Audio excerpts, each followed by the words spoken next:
Is the culture war really a war between parasites and hosts? Jordan Peterson thinks so.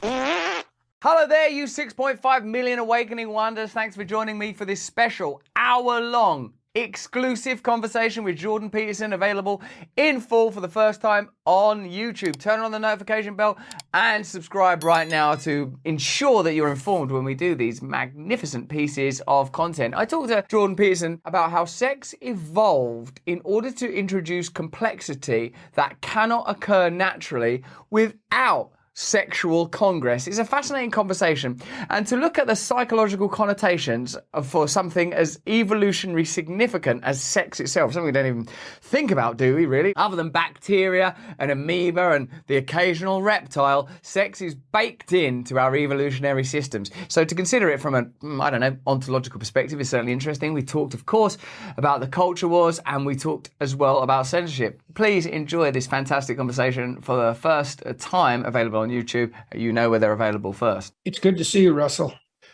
We're in a maelstrom. I see that you have adorned yourself in the accoutrements of the harlequin. Is the role of the trickster necessary and integral at a time where authority appears to be melting, authenticity seems to be in decline, and people appear to be demanding new systems, and their faith in the old answers and systems appears to be waning? Are you unconsciously indicating something to us, or very deliberately indicating something to us? Well, I don't know how much is play conscious and how much is it just something that automatically happens if you're conducting yourself properly. These crazy people at LGFG have made me all sorts of suits, and this one has a wooden tie, by the way, just so you know, and it's supposed to be symbolic of the Native American art that I've been collecting. These are like totem pole patches, essentially. And so, I don't know, they make me these crazy suits, Russell, and it turns out I like them, so I wear them, and it's fun, and that's a good thing, you know? JP, it's very curious that you have become, over the last 5-10 years, one of the most, it appears, divisive figures in our culture. Certainly that's how your icon and image is utilized. And yet it appears to me that in numerous communities you are regarded as an elder. I feel like I've seen you talk about being called rabbi. I know that you have interesting relationships with Indigenous Canadian folk, or in the territory now known as Canada. Do you think that what we're striving for is a kind of morality, a set of principles that is transcendent of the current cultural divisions that appear to be defining our time? Do we need to find something that akin to universalism to reorganize and reorientate our cultural conversations? Are we in danger of arriving at a time of such enormous fragmentation and divisiveness that it almost makes it impossible to establish systems of governance and consensus even? Well, the alternative to unity is conflict. Now, unity can become so tight that it turns into tyranny, and obviously that's not acceptable. But the problem with the continual emphasis on diversity that we hear is that it isn't accompanied by the obvious fact that if people aren't united by a vision, let's say, which is how you unite people properly, then they're divided. And divided people can't cooperate or compete peacefully, and their interests run afoul of one another. Now, what's happening on the unity front, as far as I can tell, is that there is a clamor for unity, particularly on the side of the people who are fear-mongering with the apocalypse, and they're trying to compel a unity with terror. And to me, that's a hallmark of tyranny. I think tyrants always use fear to compel unity. What you need to do instead is to provide a unifying vision that people can adopt voluntarily. You know, and you said when you posed that question that I'm a divisive figure, but I actually don't think that's true, Russell. Like, I'm a divisive figure online, but it doesn't seem to be the case in the actual world, because all the interactions I have with people in my actual life in public they're uniformly highly positive. And so I don't think the online world is a very accurate simulacrum of the real world. In fact, I think it's dangerously demented in many ways, and it's giving us a false sense of reality. You know, it's a new sensory system, right? The whole net and our new means of communication. It's a whole new sensory and social system. And there's no reason to assume that it's actually providing a valid representation of the actual world, especially because it also seems to be highly gameable by narcissists and psychopaths. And that's not good. That's not good. Plainly, it is being used to leverage, engineer, and amplify division. There's no reason to imagine that part of the natural course of a free internet would be new confederacies, decentralization of power, an end to the kind of gargantuan and centralist institutions, both state and corporate, that dominate our systems of power currently. I wonder, before we delve into this subject, which I know is extremely significant and important to you, if you might for a moment comment on the current attempts to indict Donald Trump and what he continues to represent for, you might say, marginalized people, but he's an incredibly popular and populist figure. Well, I read Victor Davis Hanson's book, The Case for Trump, which I would highly recommend to anyone who's interested in Trump as a phenomenon. And he pointed out, and I think quite rightly, and this is something for those who are sensible on the left to give some consideration to, that the Democrats, especially under Clinton, but it started with Obama, abandoned the American working class, regarded them essentially as deplorables, which is exactly the same thing that happened in Canada under Trudeau and Jagmeet Singh, and they turned to Trump. And it's not as if people don't understand that Trump is a bull in a china shop. And I think Robert F. Kennedy is in some ways the same sort of character, but they're actually calling for a bull in the china shop because increasingly people don't trust the overarching centralized institutions that have become too gigantic. You made reference earlier to the fact that there's no necessary reason for us to assume that the internet communication system and information exchange system that we've set up would necessarily tilt towards decentralization and universalization. I think that's absolutely true. It's very difficult to stop a political system from becoming tyrannical. That's the Tower of Babel situation, let's say, or degenerating into chaos. You know, we've seen that with online games. You know, some of those massive online games degenerated into absolute chaos because the rules by which they were constituted turned out not to engender a playable game. And we have no idea if the internet communication system we've set up is actually a playable game. We have no idea. Like, look, already we do know some things. About 35% of internet traffic is pornographic. And if you don't think that that's under the control of psychopathic criminals, you're a fool. And then there's absolute, what would you say, lawless West activity on the criminal financial fraud front. I don't think there's an older person in the Western world who isn't targeted once a week by criminals trying to steal their bank accounts. And then, so that's direct criminal activity. That's of the obvious type. Then there's all the online trolls who do nothing but cause trouble and sow divisiveness in their cowardly manner and with their LOL culture, trying to do nothing but cause trouble. And we know from the psychological research that those people are much likely to have dark tetrad characteristics. They're Machiavellian, narcissistic, psychopathic, and because that wasn't good enough, sadistic. And we have no control mechanisms for their proliferation online, right? In face-to-face, people like that get shut down right away, but they have absolutely free reign on the net. And I think not only does that poison the public square in a terrible manner, but it also indicates to people falsely that we're much more divided than we are. Yes, it appears to me sometimes, Jordan, that anthropology and ethnographics suggest that we all live in manageable communities where the kind of narcissism and sadism that you describe cannot thrive because of the way that relationships break down when you encounter personalities of that type. There is no ability to regulate a culture at this kind of scale. And I know that what you believe in, it seems at least to me, that you believe in new ways of decentralizing power, both corporate and state.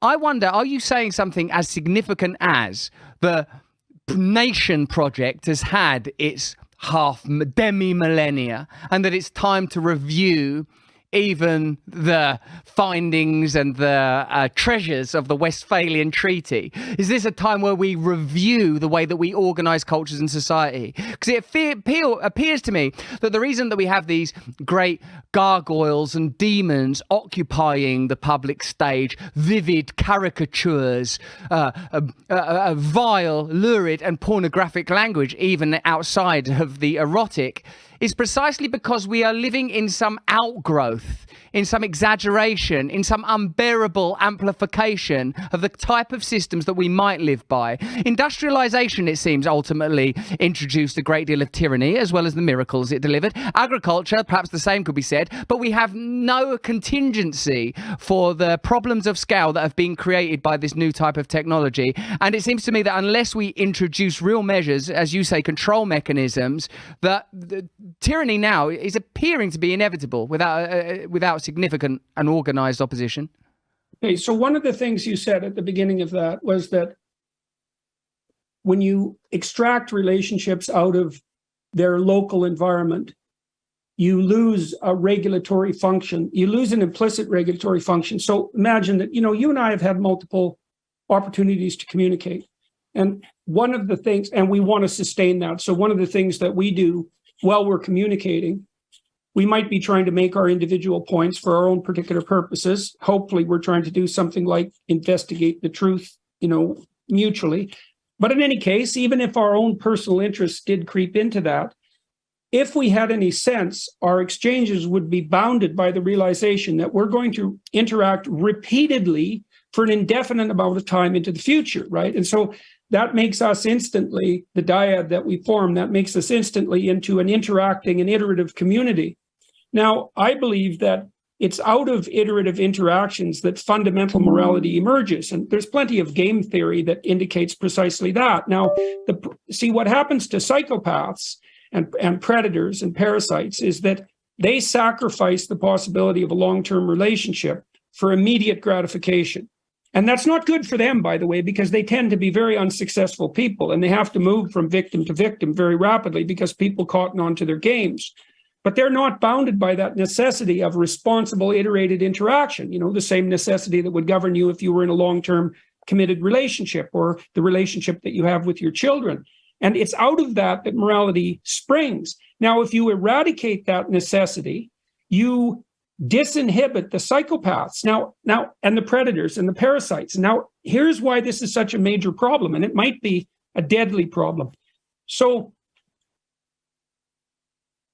the biological struggle is an arms race between parasites and hosts, and always has been. And it's such a profound race that's why sex evolved.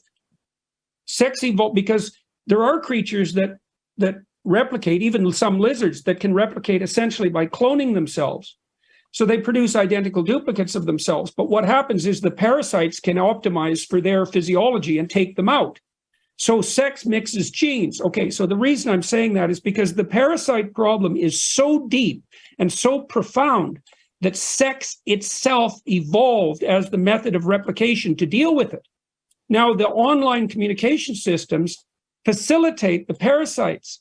And you don't need that many of them to take a society down, like the real radical types who would rather dance around in the chaos and who are in it only for their immediate self-gratification. They're a very small percentage of the population. Clinical data indicates about 3%. But the problem with that is that if they have free rein, they can take everything down. Like they did that in the Russian Revolution, for example. This happens. That is pretty powerful stuff, Jordan Peterson. Sex emerges as a solution to parasitic entities to introduce a new level of complexity that can outrun this parasitic mentality. So what do you think, Jordan? Perhaps the problem is even larger than in enabling narcissistic, predatory and parasitic individuals. Perhaps it somehow enables an archetype to function. For example, the rather hacky analysis that a corporation behaves like a psychopath because it doesn't have individual culpability or the kind of morality that would evolve in an individual. What happens if that is further charged by the type of technology that we're discussing? What if it unlocks something even more powerful than individual psychopathy? Well, you always ask the hardest questions, Russell, I would say, and that's very interesting. I mean, look, one of the things that's characteristic of the biblical corpus, and the biblical corpus is the narrative that lies at the bottom of all our narratives. One of the things it insists upon is an archetypal battle between what's known in the symbolic world, let's say, as the hostile brothers.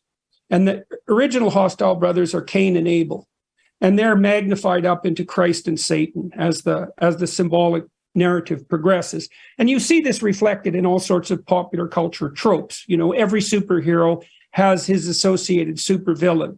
And those are all, you see that with Thor and Loki, and of course they're gods as well. And you see this reflected constantly, you say, with Batman and the Joker and Superman and Lex Luthor. It's a constant trope. Everyone knows it.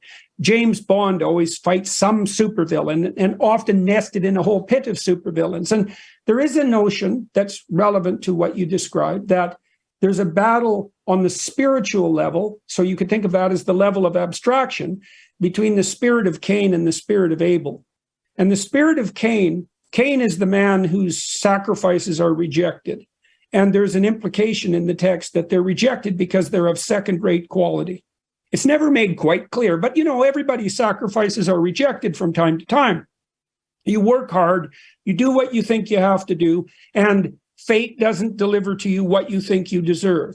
Now, you have two choices under those conditions. And one choice is to take a good look at yourself, check your presuppositions, reformulate yourself, allow part of yourself to die and be reborn, regenerate yourself and try again, or to shake your fist at the sky and curse God and become bitter and resentful and then murderous and then genocidal.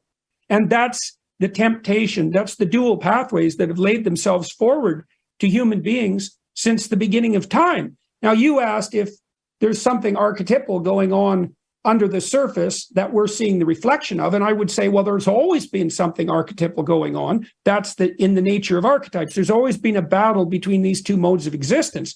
But what happens in the midst of a technological revolution like the one we're in now is that it happens way faster and at a much larger scale.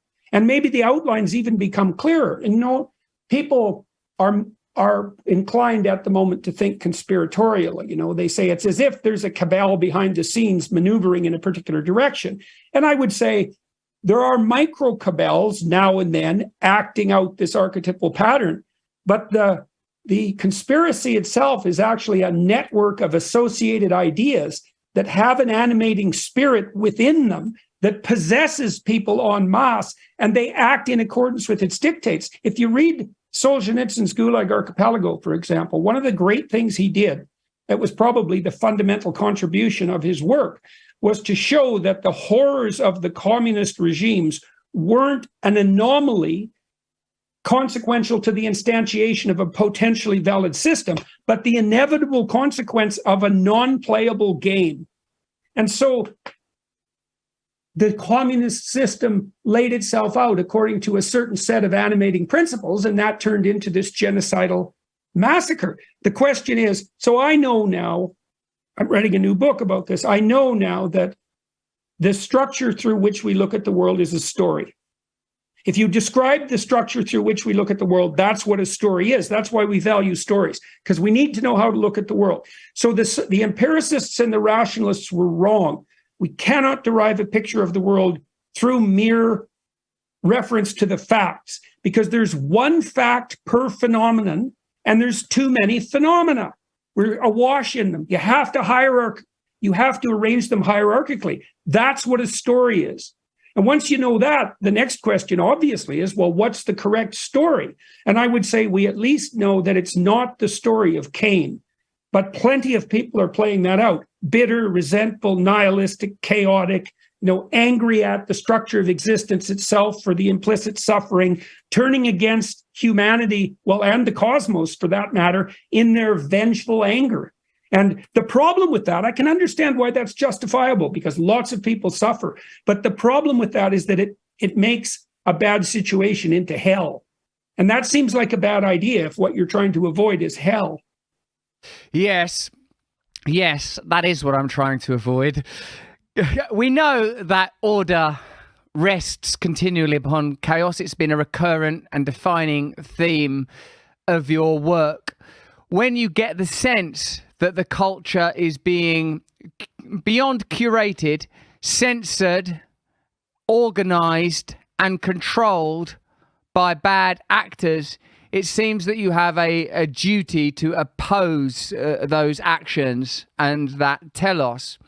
It's extraordinary to me to think that when you emerged as a sort of gifted orator from the world of academia, doubtless at the inaugural point, an iconoclast, but nevertheless framed within a quite limited and liminal space, that you would emerge and unfold with so many germane arguments. I suppose your particular phenomena will always be alloyed to that. That is, in fact, what your phenomena is.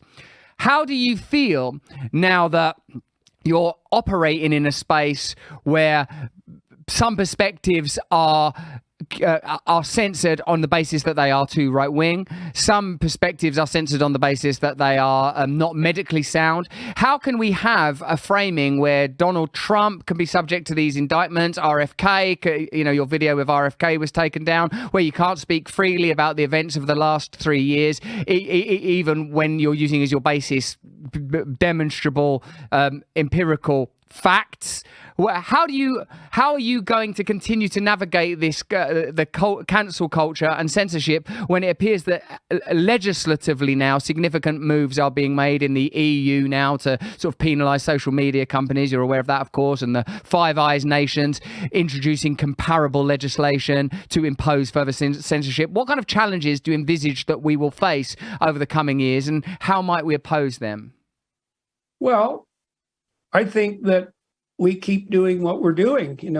You and I and a number of other people, and people on a smaller scale, many people on a smaller scale, are trying to use whatever communication techniques they have accessible to them to stay one jump ahead of the people who would just as soon shut down free discourse. Now, and it's possible as well that the free discourse that we're describing, fractious as though it may be, and offensive as though it may sometimes become, is part of the mechanism by which we keep the parasitic predators under control. It's also part of the mechanism whereby we solve difficult problems without having to, engage in real conflict with one another. Difficult thought is the alternative to war. And that's definitely the case. Well, so what do? I try to find all the avenues I can to communicate. I try to keep the channels open. I try to stay on top of the changing social media environment so that I can dance ahead of the censors, let's say, and I tend also not to apologize for things I've said if I don't think they were wrong. And so far, there's reason for me to be optimistic, because people, the censorial types who are irritated at me, have been trying to take me out for 7 years, and none of that's it's been dreadful in some ways, but it hasn't been successful. In fact, I think quite the contrary. There's an injunction that in the Gospels that you should embrace your enemy.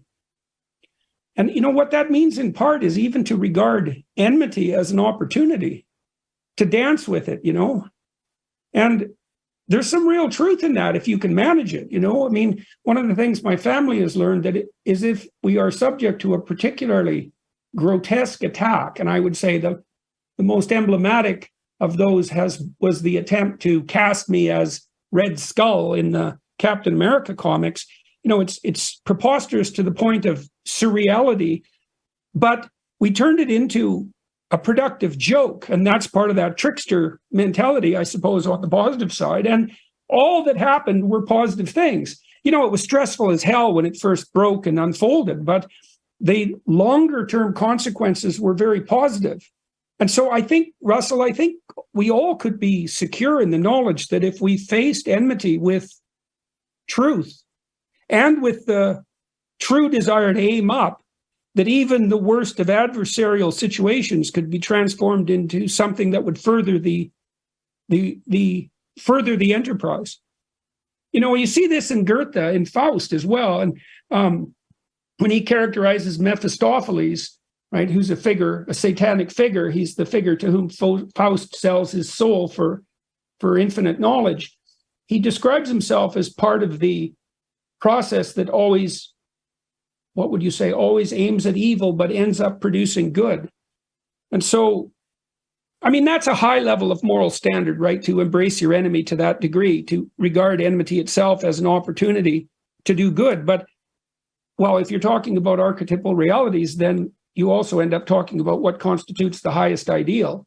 I mean, it's very hard to live like that. I mean, it's not like I don't get irritated, let's say, and sometimes worse than that, when these attacks occur, but you have to keep in mind what you're after.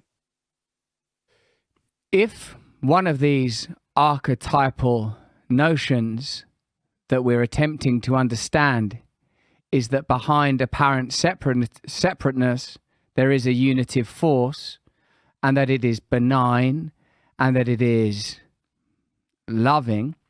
Loving, not, I don't mean that in an erotic sense, neither really in an emotional sense, but in that is the felt experience of unity. Then the idea that enmity, conflict, and suffering represent the erosion of the edges that keep you from unity, and that in suffering there is sacrifice, and there are, as you referenced earlier, deaths that have to be undertaken. Then I suppose this would represent a kind of embrace of the enemy. Do you sense in identity politics a further fetishization of individualism that can no longer really be sustained? That rationalism has brought us to this point where all of our functions tend to be predicated on the service of our preferences and our aversions, that our individual likes and dislikes become our Quran, they become our religion. And do you feel, Jordan, that partly what you are trying to do is reintroduce transcendent spiritual ideas to a cultural conversation that is bereft in them and is framed only really within the lexicon of materialism and the tropes of post-Enlightenment philosophy that really doesn't embrace mysticism the way that perhaps it could? And within this idea around identity politics and it being a kind of the ultimate celebration of the individual, that it has baked into it kind of is preventative of unity almost in the way that it defines itself. Could you also touch upon this attack perhaps on nature's self, and within that masculinity? I know it's an idea you've talked about extensively, but in relation to identity politics in particular. Okay, so interesting. It's very interesting, Russell. One of the things that Carl Jung intimated near the end of the Second World War was that the fundamental danger of Protestantism as such was the continual fragmentation of the religious enterprise. And you see this with the multiplication of Protestant sects, let's say. And he thought that the ultimate extension of that would be that each individual, in some sense, would become their own church.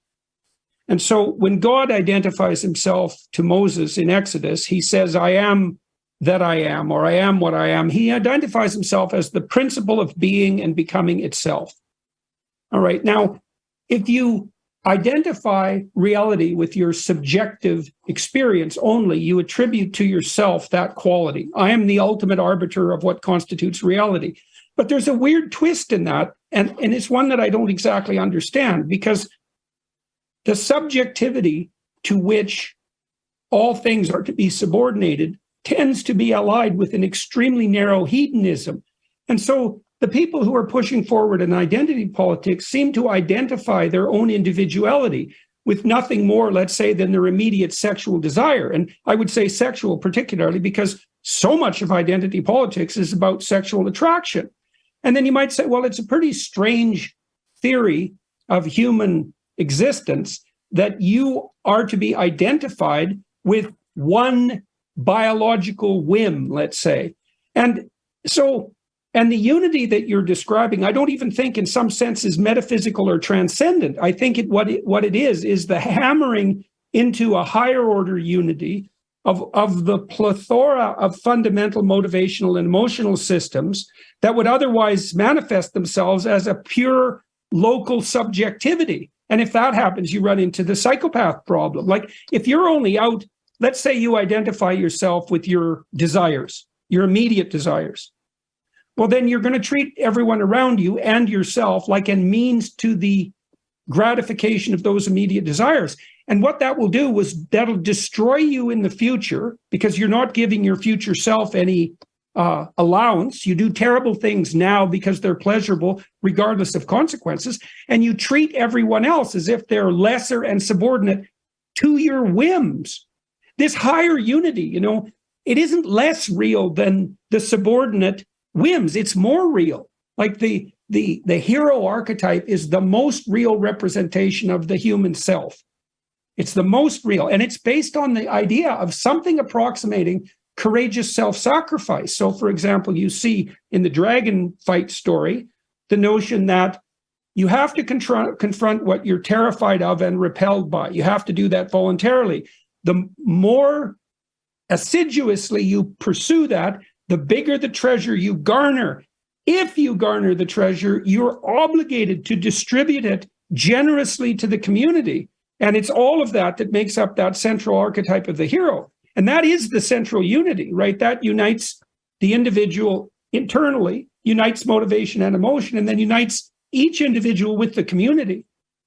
A sense that the hero cannot be mobilized or galvanized without that motivation, that the fuel doesn't arrive until the hero it transcends from egoic motivation to communal motivation, that when fueled by the ego, you cannot confront the dragon sufficiently. There's a few things that I want to pick up on, and this is this idea, if I may, sir, of utility. That when we see other only in terms of utility, it's obviously restrictive. But I would love to fold into this one of the things you taught us earlier in the conversation, the role of sex in our evolution, and indeed all of evolution, in order to introduce new complexity. If sex has such an epochal role in the evolution of our entire species, surely then it is connected to this consciousness that is ulterior to manifestation and materialization, and therefore its role is almost archetypically significant. I also want to offer you this, if I may, regarding the Cain and Abel analysis. There has to be an ongoing tension between the assertion of our roles as individuals. We have to exist. I have to exist as Russell in the world. I have to know that it is Russell's mouth that I put food into, rather than the mouths of others on the most basic biological level. That I am indeed, that my entire reality is subjective. That is all I know of reality, and yet I am aware of my insignificance. Somewhere within us, there is some fractal interface between our relative insignificance and our total if not omnipotent, omniscience, that all reality takes place within my consciousness, yet materially I'm borderline irrelevant. Perhaps there is something of this Cain and Abel tension here. I believe that if people don't have a felt and personal subjective experience of God, whether that's through Christ or the Prophet Muhammad or Buddha, or yogically, some sense of a self beyond self, or some sense of an entity beyond self, some felt experience of knowing that is not about what Russell wants and what Russell doesn't want, then we do become victim to this hedonic ideology that seems to assert itself in the absence of a more deliberate ideology. I've been thinking too of the distinction between bliss and ecstasy. Bliss perhaps offers us the idea of fulfillment. Our cup is full. Ecstasy offers us the idea that my cup runneth over, that boundaries are being burst. This seems to me relevant with your hedonic analysis. So I say that when we strip away God and the possibility of God, then that subjective experience becomes God. That becomes the higher principle around which we organize. So there does need to be some new way of introducing to politics sacredness, the sacrament, the idea, somehow the representation of this tension, that we are part of the divine, that we have rights, but we are not only our rights, we are also our duties. I know that's not a question, but I also know you'll have things to say. Well, okay, so there is a gospel injunction as well to render unto Caesar what is Caesar's and unto God what is God's. And you mentioned a reintroduction of the sacred into the political. And What has happened, as you also intimated, is that the sacred has collapsed into the political, and that means there are now sacred cows in the political, which is why we can't discuss politics with each other. You need to separate the sacred and the political has to be subordinate to the sacred. I mean, this is one of the most remarkable and powerful discoveries of mankind as a whole, is that the principle of political sovereignty has to be subordinate to the principle of sacred sovereignty. And the Christian idea, and this develops out of the Jewish tradition, is that the fundamental principle of sovereignty is, what would you say, is voluntary. It's voluntary. It's a voluntary sacrifice. That's what's at the center of the community, and that the highest is properly devoted to serving the lowest. That's an inversion of the let's say, the classical notion of power. Might makes right if I can crush you. And if might isn't the principle of sovereignty, you have to ask yourself, well, what is? And you could say, well, nothing, in which case you have a kind of nihilistic chaos, and then hedonism rules. And if there's something sovereign above power, then you have to ask yourself what that is. And that is exactly what the biblical corpus, by the way, is trying to sort out.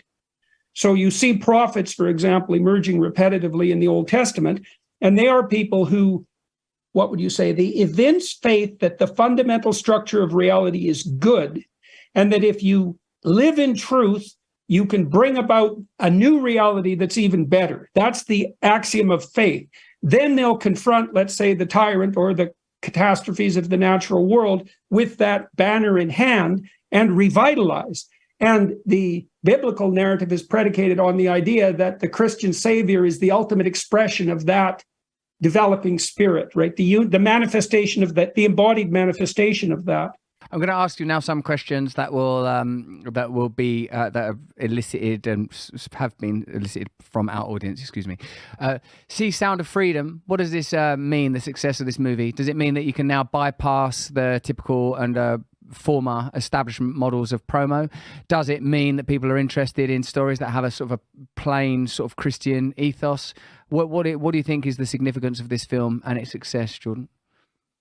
Well, I was just in Hollywood 2 weeks ago, and I met some stars there, and they were older and very well-established people trying to make their way forward appropriately to the best of their ability and doing that well, I would say. But I really got the sense, and it was from other things that happened in LA too, that time is over.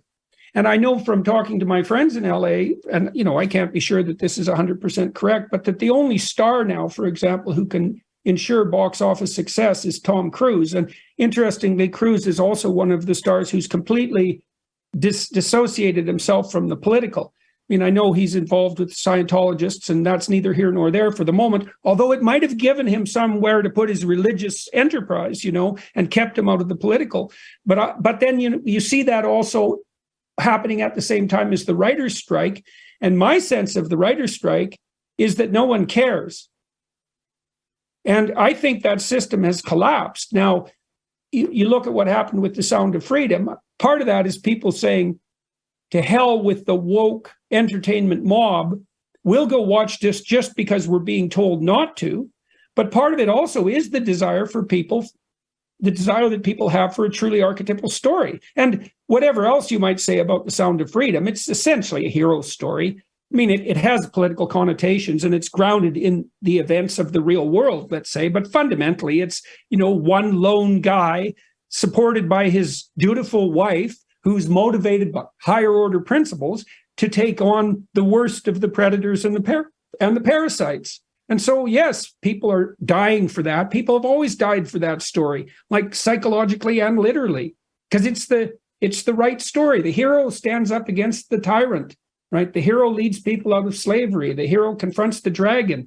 There's no getting away from that. That's the intrinsic pattern of our instinctual being. And the reason we find those stories meaningful is because meaning is the instinct that guides us on that revelatory and redemptive pathway. And you see, this is where the atheist types get it so wrong, because they tend, like the more literal Protestants, to assume that what religious practice is the mouthing of a set of propositions, right? It's like a theory of the world. And that's not the case. It's a manner of conducting yourself, directing your attention and acting. And then there's representations of that in imagination and semantically, but the fundamental issue is the actual pattern of action. You know, that's why the highest level of religious devotion in the Christian tradition, it's the same in Buddhism with regard to Buddha. It's the imitation of Christ. It's the attempt to act out the archetype in the confines of your life. And the offering there is that this is a strange offering. The offering there is that that's possible. It's possible for each person to operate as a center of divinity in the world. And I don't believe that there is a more reliable truth than that. And I also think that's true scientifically, by the way. Yes, it's beautiful that the word conduct obviously has those connotations of being a carriage for energy or for heat that you can connect to the source through conduct. Regarding atheism, tell us a little of your recent challenge. We did a video on it to Richard Dawkins, who we've had on the show. I've had conversations with. Do you think that he's an example of the reductive atheism and deliberate straw man atheism? Oh, yes and no. You know, the thing about Dawkins is I like Dawkins, and he's super smart, and I learned a lot from reading his books. And I think that Dawkins fundamentally is an intellectually honest man. I don't think he knows how to reconcile the gap between the propositional view of religion and the scientific view. Now, I think he's wrong on a variety of fronts. I don't think that his reading of the biblical corpus is particularly sophisticated. It's dismissive. Now, what Dawkins does is the same thing that Harris does, is that they're very opposed to the totalitarian proclivity, and rightly so. But they identify the totalitarian proclivity with the religious enterprise. Now, there are totalitarian proclivities within the religious enterprise, right? Because the most psychopathic tyrants will use the highest principles to justify their own self-interest. So the worst totalitarians are likely the ones who subvert religion. And that's rightfully objected to, but you can't throw the baby out with the bathwater. And Dawkins and Harris both underestimate the necessity of narrative, the irreducible necessity of narrative, and they don't contend with the fact of religious phenomenology, right? The religious experience as such, the instinct of meaning. Now, Harris has moved in that direction because he is a devoted meditator. And so he admits in practice that there is a religious enterprise. He doesn't like to concretize it, but partly that's because Sam knows perfectly well at some level that if he concretized his relationship with the divine, his rational mind would tear it to shreds and leave him bereft. So I have been in contact with Dawkins representatives since you made that video, and since Dr. Dawkins and I have been bandying back and forth on Twitter, and there is some possibility that we will meet and discuss these things. And I would like it to be a discussion because this is not simple. And I don't think it's not the place where you want to have a defeat. I understand where Dawkins is coming from, but I think that, see, he's such an interesting person because his notion of mean is right on the threshold of the notion of archetype. If he would have pursued that, he would have entered the Jungian world because the ultimate memes are sacred stories. Now, then the question is, does the meme bear any relationship to reality? And the answer is, well, it depends on what you mean by reality. And I know that sounds like a cop-out, but it isn't, because memes that survive, you can make a perfectly reasonable argument that the memes that survive over the longest spans of times are the ones that most effectively serve the purposes of reproduction. And that's a Darwinian argument, which Dawkins should support. And I would say that the memes that have guided us, let's say the memes that are part of the biblical tradition that have lasted for at least thousands and likely tens of thousands of years, are the memes that have been selected by two processes of reproduction, right? The transmission of information, so the propagation of information as reproduction, but that have also facilitated genuine reproduction itself. And so I don't see how someone who's Darwinian in their thinking can avoid that conclusion if they take their thinking right to the logical end. Successful memes have emerged as a consequence of Darwinian competition. And so why would you not say, then they're adapted to the world, then they're microcosms of the world? Dawkins himself said that an adapted organism, he said this explicitly in a brilliant paper, an adapted organism must be a microcosm of the world. Well, we're storied organisms. So how in the world can you not derive the conclusion that what we live in is best construed as a story? I think it is. I think it's inevitable.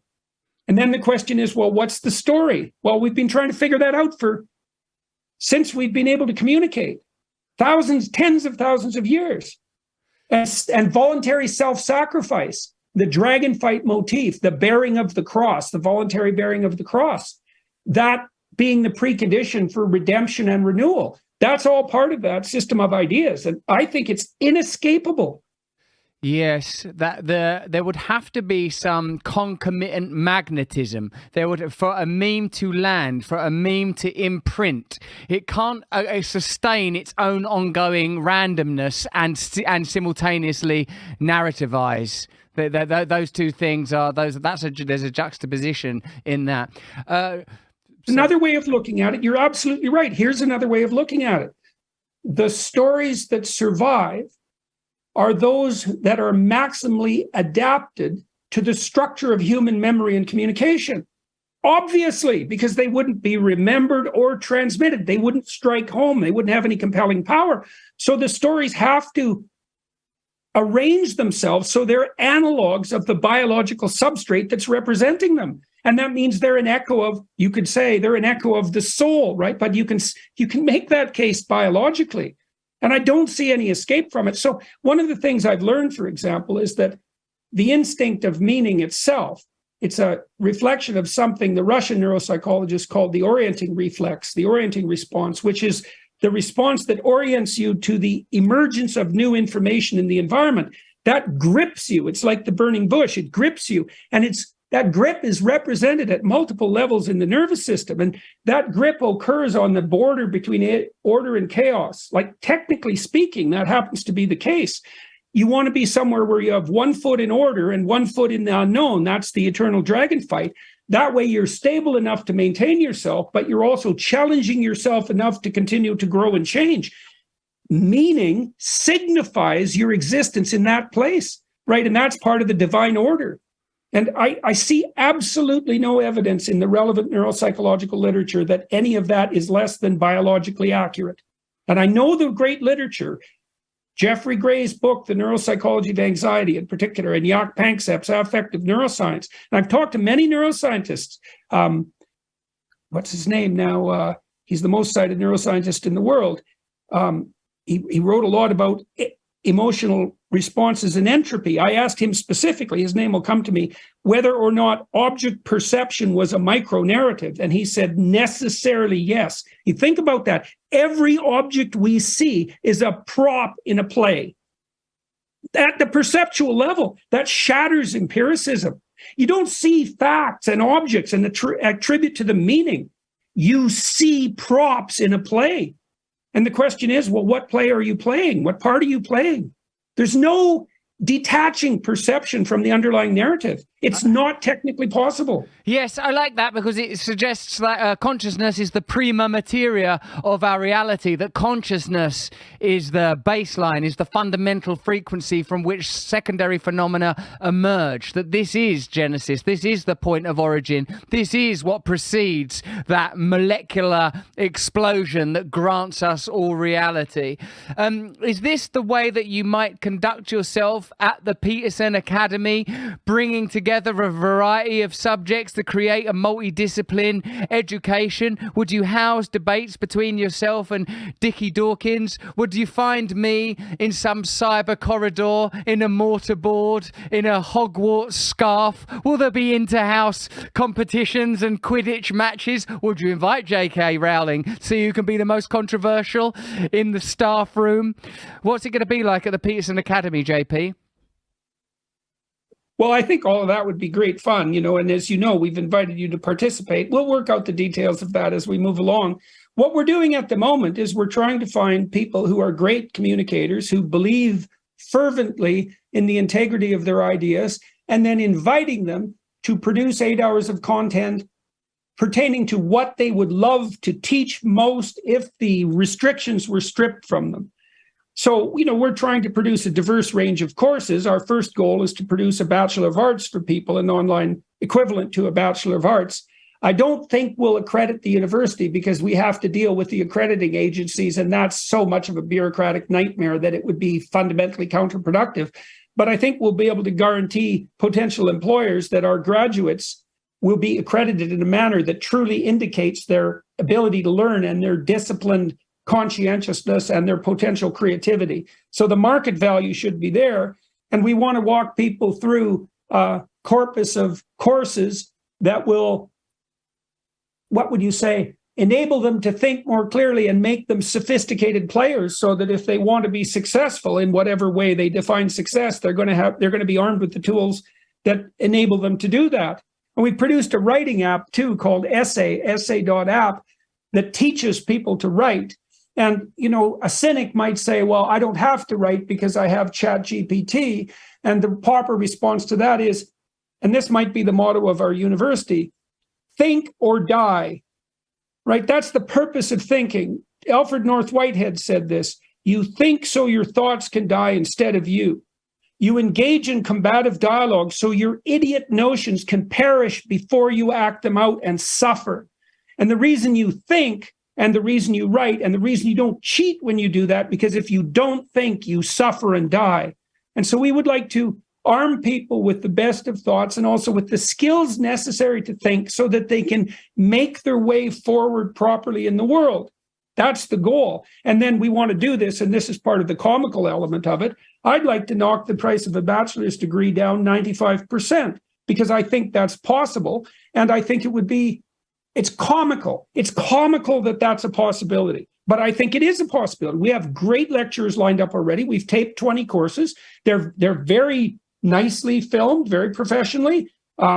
They'll be delivered at a much higher quality than the typical university lecture. Now, we know that a university isn't just lectures and tests, right? There's a social element to it. You want to meet new peers. Perhaps you want to meet your mate. That's maybe why you were willing to give a university $250,000. And so we're trying to set up a social media platform around it that will enable people to communicate about what they're learning, to aggregate together in their local communities, and perhaps to figure out how to come together now and then on a larger scale so that they can have some more of the actual, bricks and mortar university experience.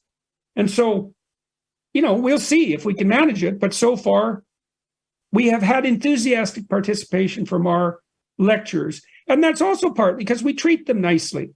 One of the things that's really struck me working with the Oxford and Cambridge professors, because we have a number of them, is that they are so grateful to be treated decently that it's really quite heartbreaking. It's like we make them a decent financial offer, but when they come to do their lectures, we're actually really happy they're there. And we're pleased that they're willing to share our knowledge with them, and we treat them like they're worthy of respect. And all of the people that we've had come to lecture have indicated their interest to repeat the experience. And so we want to bring people together who want to teach, and we want to leave them the hell alone so they can teach. And then we want to offer that to people at as broad a level as possible, as inexpensively as possible. And we'll see. It's a ridiculously ambitious goal, but I can't see why it's impossible. I don't think it is. I'm beginning to experience that independent media conflates with independent politics almost organically, because the issues that you cover are essentially political and unavoidably political.